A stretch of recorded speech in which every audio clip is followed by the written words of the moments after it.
La próstata forma parte del sistema reproductor masculino. Es una glándula redonda y pequeña ubicada delante del recto, en la base de la vejiga. Su función principal es excretar líquido en la uretra durante la eyaculación. Durante este acto, los espermatozoides se desplazan desde los testículos a través de los conductos deferentes. Los conductos deferentes pasan detrás de la vejiga y se introducen en la glándula prostática. Durante el recorrido, el espermatozoide se mezcla con líquidos seminales. Otros componentes de la eyaculación provenientes de tres fuentes: las vesículas seminales, la próstata y la glándula vulvouretral. Esta combinación de líquidos, denominada semen o eyaculado, se desplaza a lo largo de la uretra y se expulsa del cuerpo a través del pene. El cáncer de próstata se desarrolla como pequeños nódulos o protuberancias en la superficie de la próstata que pueden detectarse mediante el examen rectal. Existen muchos métodos para tratar el cáncer de próstata. En la mayoría de los casos, no es necesario extirpar la próstata si el cáncer se detecta en la etapa inicial. Cuando es necesario extirpar la próstata, el riesgo de disfunción eréctil aumenta, debido a la gran cantidad de nervios ubicados cerca de la glándula. Los hombres mayores de 40 años deben realizarse exámenes de detección de cáncer de próstata como parte de su chequeo médico de rutina. Esto incluye tacto rectal y un análisis de sangre PSA, antígeno prostático específico.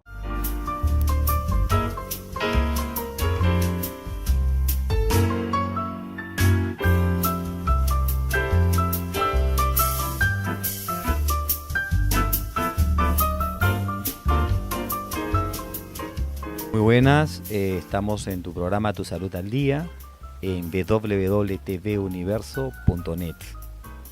Bueno, yo soy el doctor Percy Rosasa Zamora, en la cual me encargo en todo lo que es las entrevistas del programa Tu Salud. En estos momentos estamos con el doctor Iván Aguilar.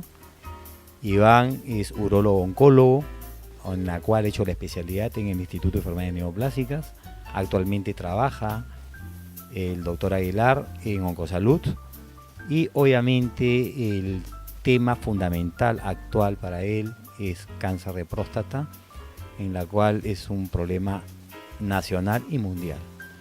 La pregunta es sobre los factores de riesgo que nos puede dar el cáncer de próstata, hablar un poquito sobre el tabú que tienen muchos hombres, muchos varones con respecto a los exámenes tanto clínicos como auxiliares. Hola, ¿cómo estás, Percy? Te agradezco esta oportunidad de poder llegar a la gente.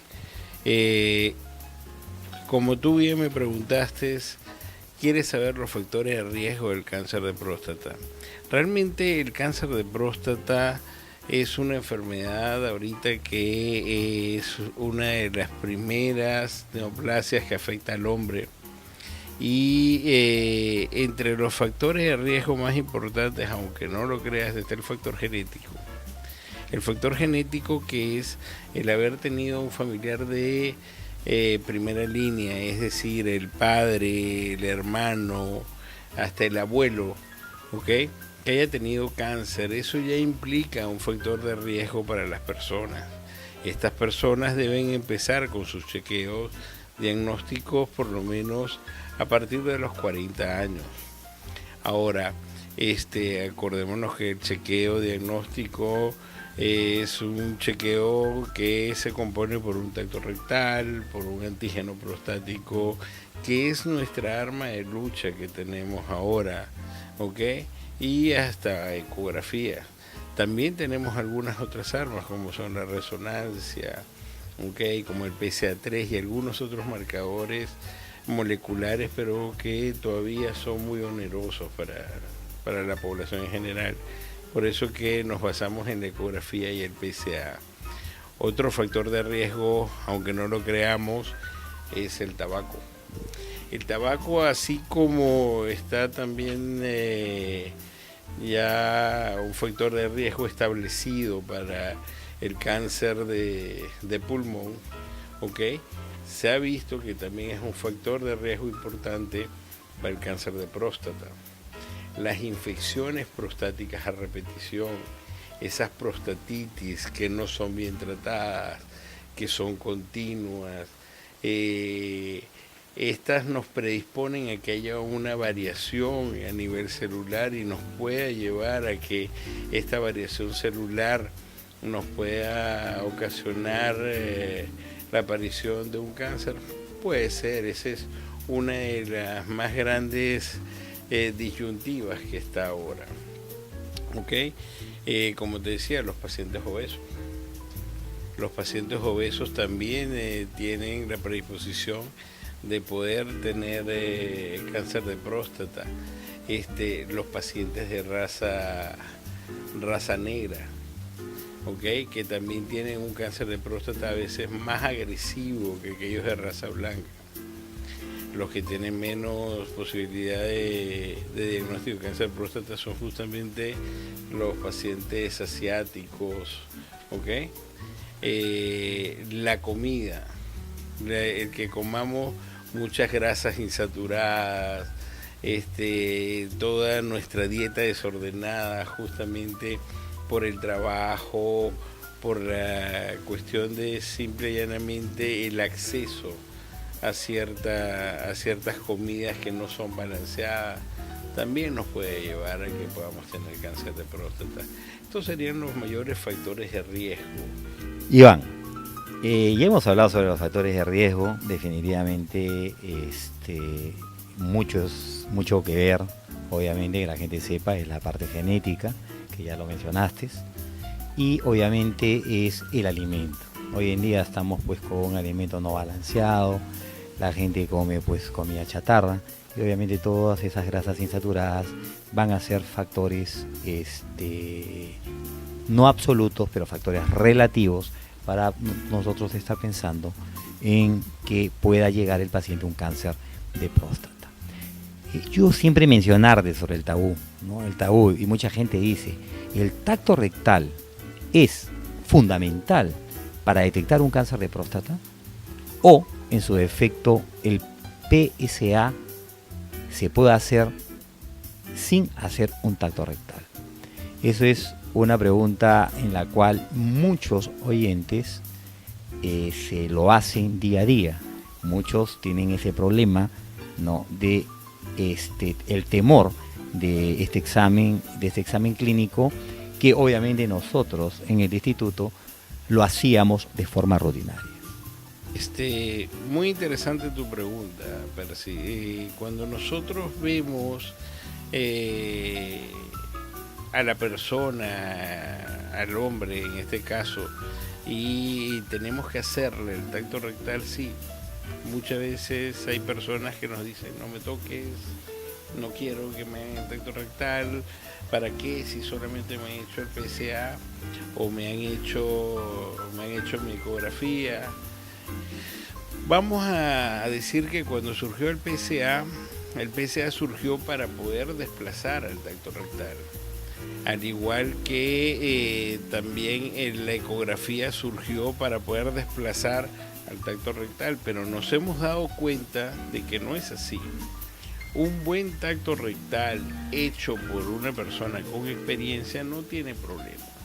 Nos da una sensibilidad diagnóstica y, dependiendo de la experiencia, nos da hasta una especificidad. Y cuando nosotros lo unimos a lo que es el PSA y la ecografía, el valor predictivo de esto aumenta ostensiblemente. Entonces, es muy cierto, a partir de un tiempo han comenzado a correr algunas cosas que han sido vistas hasta en Estados Unidos, pues sobre todo por la US Task Force, en la cual dice que no se debe hacer PSA, que a partir de los 70 años no se debe hacer tampoco PSA a los pacientes, que para hacer un tacto rectal hay que pedirles un consentimiento informado. Yo creo que nosotros también tenemos que poner los pies y decir dónde estamos nosotros, porque para nosotros no tenemos una cantidad de pruebas moleculares para poder estar haciendo diagnósticos más certeros, y lo que tenemos actualmente sigue siendo el PSA, sigue siendo un tacto rectal. Es verdad que actualmente tenemos una prueba que también se llama PSA3, ¿ok? En la cual nos permite decir si vas o no vas para una biopsia de próstata, pero también es bastante cara para algunos pacientes. Entonces nos tenemos que basar en esto, en nuestro tacto rectal, que es bueno, bonito y barato, porque es un examen que no nos cuesta nada, ¿ya? En un PSA, que es un examen que también no es costoso, ¿ok? Y en una buena ecografía. Esa es una forma de poder examinar bien a un paciente. Muchas gracias, Iván, por la respuesta que has dado, y obviamente saber que definitivamente para nuestro país el PSA y el tacto rectal son fundamentales para llegar al diagnóstico para cáncer de próstata. Obviamente en la parte preventiva, ¿no? Porque nosotros hacemos un tacto rectal, obviamente vamos a tocar una próstata indurada, dura, un lóbulo o dos lóbulos. Ya estamos pensando que estamos ya, nosotros como oncólogos, pensando que ya estamos en estadios 2 o estadios un poco avanzados. Y van a haber pruebas auxiliares en la cual nos van a permitir acercarnos un poco más al diagnóstico y posiblemente ya para entrar a un tema quirúrgico en el paciente o en su defecto a otros exámenes que puede ser radioterapia. Y obviamente con respecto a los factores protectores ya lo sabemos también. Sabemos que factor protector es pacientes que no tienen tanta sobrecarga hormonal. Esto es una neoplasia hormonodependiente. Es verdad lo que se dice, es hormonodependiente, es decir, personas que tienen mayor sobrecarga, pacientes que no tienen hijos, tienen mayores posibilidades de hacer cáncer de próstata. ¿Es una nebulosa este concepto o sí es un concepto que está claro? Entonces hay dos cosas importantes acá. Uno, hablar sobre los factores protectores, Ivancito, y dos, tocar sobre exámenes auxiliares, posiblemente de tipo exámenes tomográficos o resonancias que nos puedan conllevar a poder nosotros definir exactamente el estadio en que está el paciente. Y por último, la hipertrofia prostática. La hipertrofia prostática, yo creo que dentro de las no neoplasias, dentro de los tumores benignos del varón, yo creo que es una de las principales.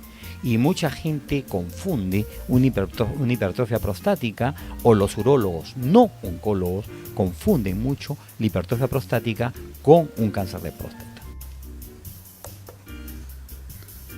La glándula prostática es parte del sistema reproductor masculino. Funciona en la producción de parte del líquido seminal y es una glándula exocrina. Se localiza dentro de la cavidad pélvica y por detrás del pubis. Esta glándula aproximadamente mide 3 centímetros de longitud y se ubica alrededor de la uretra, debajo de la vejiga y por delante del recto. El cáncer prostático más frecuente es el llamado adenocarcinoma de próstata o carcinoma glandular de próstata, que inicia en la zona periférica en las células secretoras glandulares prostáticas, las cuales se vuelven cancerosas. Estas células se multiplican Con respecto a lo que tú hablas de las pruebas, estemos claros que cuando ya tenemos nosotros una sospecha de un cáncer de próstata, nosotros procedemos a hacer una biopsia de próstata. Este es otro de los grandes tabú, que no me la hago porque me van a regar el cáncer de próstata. Eso no es así. Hay técnicas especiales que se hacen ahora. Ahora, en cuanto a las pruebas, una vez que nosotros ya tenemos diagnosticado el cáncer de próstata, sí, tenemos que hacer pruebas de extensión. Por lo general, si nosotros tenemos acceso, debemos hacer una tomografía de tórax, una tomografía abdominopélvica que nos va a permitir ver si hay invasión de algún otro órgano o hay compromiso ganglionar. Y en algunos pacientes, dependiendo del PSA, dependiendo del Gleason, del cáncer de próstata, ya tenemos que pedir también gammagrafía ósea. Actualmente estos exámenes también se están cambiando por resonancias, porque son un poco más específicas y por un tipo de, como se lo están llamando actualmente, un PET virtual o una resonancia de huesos, que resulta ser un poco más específica que la gammagrafía ósea. Estos serían los exámenes que nosotros tenemos. Ahora, hay que acotar algo. La resonancia no solamente me sirve para ver si el cáncer de próstata está fuera de la cápsula o me está comprometiendo las vesículas seminales. También me sirve como un método de diagnóstico previo, porque una resonancia de próstata hecha en una forma adecuada me puede dar un sitio donde pueda haber un foco de cáncer prostático, donde yo debo hacer una biopsia más enfáticamente. En cuanto a la protección, sí, se pensó que si yo no tenía familia, entonces, o no tenía relaciones sexuales, no tenía cáncer de próstata, o si las tenía, más bien me protegía. Entonces, esto no es tanto así, todo depende de los cambios genéticos que puede haber en las personas y la predisposición a tener, como te dije, ciertas inflamaciones a repetición y todo esto. Es tanto así que la misma cantidad de cáncer la tiene la gente que es promiscua, la tiene la gente que es célibe totalmente, ¿ok? Entonces aquí lo que hay que ver son el resto de factores en base a esto. Sí, por otro lado, el cáncer de próstata es dependiente hormonalmente, sí, nos depende de la testosterona en una forma directa. Y de hecho, el tratamiento que nosotros aplicamos es un tratamiento hormonal que me bloquee la testosterona. ¿Ok? Y es todos los tratamientos que han ido surgiendo, todas las terapias modernas que tenemos, que terminan siendo también hormonales, van en búsqueda de esto, de bloquear en una forma más efectiva la parte hormonal. Y esta parte hormonal nosotros la vimos desde un principio, cuando nuestros famosos ganadores del Nobel, que descubrieron que era realmente un órgano, la próstata, dependiente de hormonas, cuando castraron a las personas y se dieron cuenta que no seguía creciendo la próstata. Esto nos ha servido mucho. Entonces, actualmente uno de los tratamientos que seguimos teniendo para el cáncer de próstata es la orquiectomía, sí, pero ya la estamos dejando más como último recurso, ¿ok? Por lo general tenemos tratamiento hormonal, tenemos tratamiento quirúrgico, tenemos tratamiento con radioterapia, que ha ido mejorando muchísimo, tenemos radioterapia de alta tasa, tenemos braquiterapia, ¿ok? Pero como buen cirujano te voy a decir siempre, la cirugía radical es la mejor. Muy amable, Iván, con las respuestas que has dado. Al final siempre tocar el tema sobre los avances tecnológicos para cáncer de próstata. Nosotros sabemos que una prostatectomía radical se hace en tres grandes formas, ¿no?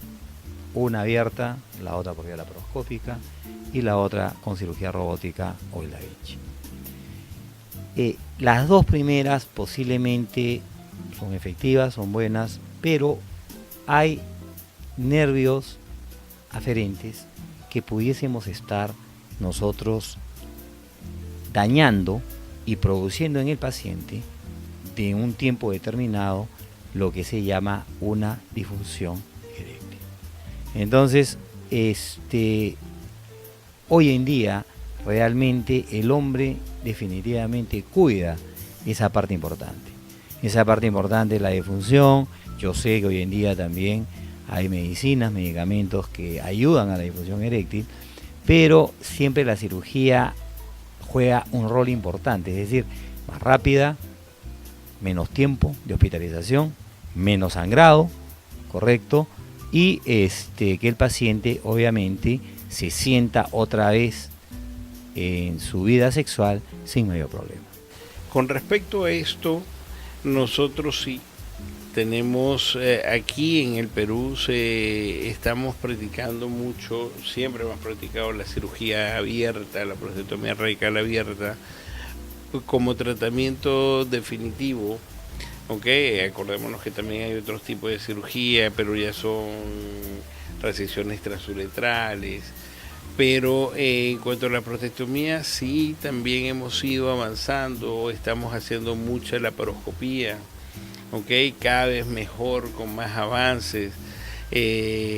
Podemos llegar a tener hasta una laparoscopía tridimensional. Y el robot, que no tenemos todavía en el Perú, todavía nos va a faltar un poquito para tenerlo.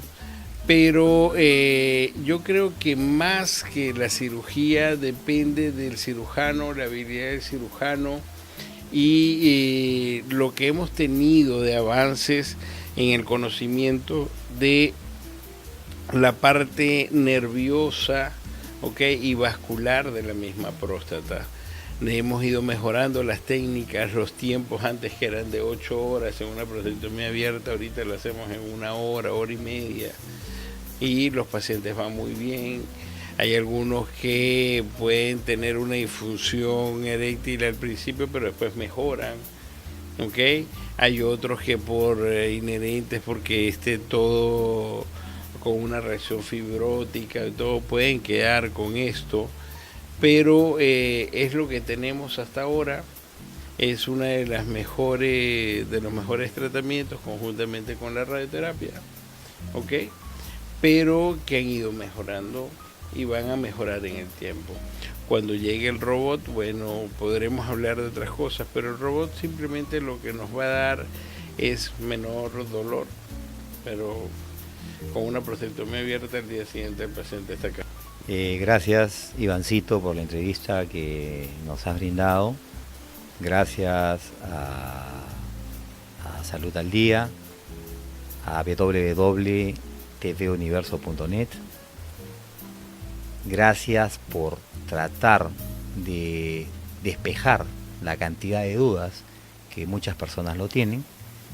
Y obviamente, Iván, esto no va a ser la primera vez, la invitación acá a este programa de Salud al Día, sino van a haber muchas oportunidades más para hablar sobre infinidad de cánceres del varón, y uno de los cánceres importantes que ya lo estamos poniendo alerta es el cáncer testicular, que es en gente joven obviamente, y que es importante conocer y tener los factores importantes para ellos. Gracias, realmente les agradezco que hayan tenido esta deferencia para conmigo y el poder llegar a la gente y poderles despejar algunas dudas, así como instruir en algunas cosas que nos faltan, y sobre todo hacerle unas recomendaciones a nosotros los hombres que tenemos factores de riesgo, simple y llanamente por ser hombres y por tener próstata.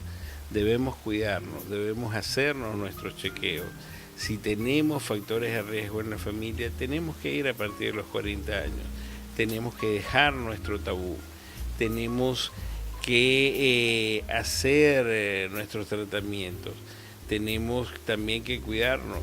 Acordémonos que podemos tener relaciones sexuales, pero tenemos que tener cuidado con hacer relaciones contra natura, que es algo que nos predispone a tener prostatitis y nos puede llevar a otras cosas. Entonces vayan al médico, acuérdense que un tacto rectal no cuesta nada y un buen PSA con un buen chequeo nos ayuda. La próstata forma parte del sistema reproductor masculino. Es una glándula redonda y pequeña ubicada delante del recto en la base de la vejiga. Su función principal es excretar líquido en la uretra durante la eyaculación. Durante este acto, los espermatozoides se desplazan desde los testículos a través de los conductos deferentes. Los conductos deferentes pasan detrás de la vejiga y se introducen en la glándula prostática. Durante el recorrido, el espermatozoide se mezcla con líquidos seminales. otros componentes de la eyaculación provenientes de 3 fuentes: las vesículas seminales, la próstata y la glándula vulvouretral. Esta combinación de líquidos, denominada semen o eyaculado, se desplaza a lo largo de la uretra y se expulsa del cuerpo a través del pene. El cáncer de próstata se desarrolla como pequeños nódulos o protuberancias en la superficie de la próstata que pueden detectarse mediante el examen rectal. Existen muchos métodos para tratar el cáncer de próstata. En la mayoría de los casos, no es necesario extirpar la próstata si el cáncer se detecta en la etapa inicial. Cuando es necesario extirpar la próstata, el riesgo de disfunción eréctil aumenta, debido a la gran cantidad de nervios ubicados cerca de la glándula. Los hombres mayores de 40 años deben realizarse exámenes de detección de cáncer de próstata como parte de su chequeo médico de rutina. Esto incluye tacto rectal y un análisis de sangre PSA, antígeno prostático específico.